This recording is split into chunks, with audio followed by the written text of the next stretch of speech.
What you're watching is a bit of a home movie, and you'll meet the movie maker Andrew in a sec. He's a young livestock producer involved in MLA's Producer Demonstration Sites program, and he put together a video diary about yard weaning of lambs. We run Warrenbean here. It's a 4,000 hectare property of mixed cropping sheep and beef enterprises on heavy volcanic cracking clay country with about 550 mil annual rainfall. In particular, the sheep side of it has come from traditional small fine wool sheep, and we're moving towards a dual purpose merino with increased reproductive rates and carcass values.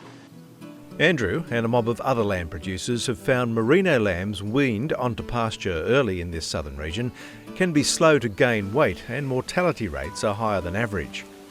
So it's been costing Andrew more to finish them, and taking him longer to get a financial return. By yard weaning his lambs, the idea was that they would get used to feed rations and water troughs.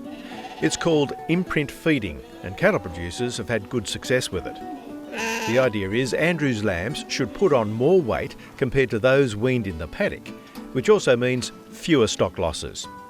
Probably the challenges we've had with traditional weaning in the past is probably running with the thought that lambs were better off processed quickly and got away out onto the paddocks, thinking that they're better out there. But the trial's sort of proven that it really doesn't matter if we just hold them back in the yards and let them calm down and settle and find the water before going out onto the pasture. There was a fair bit of work involved in running the PDS.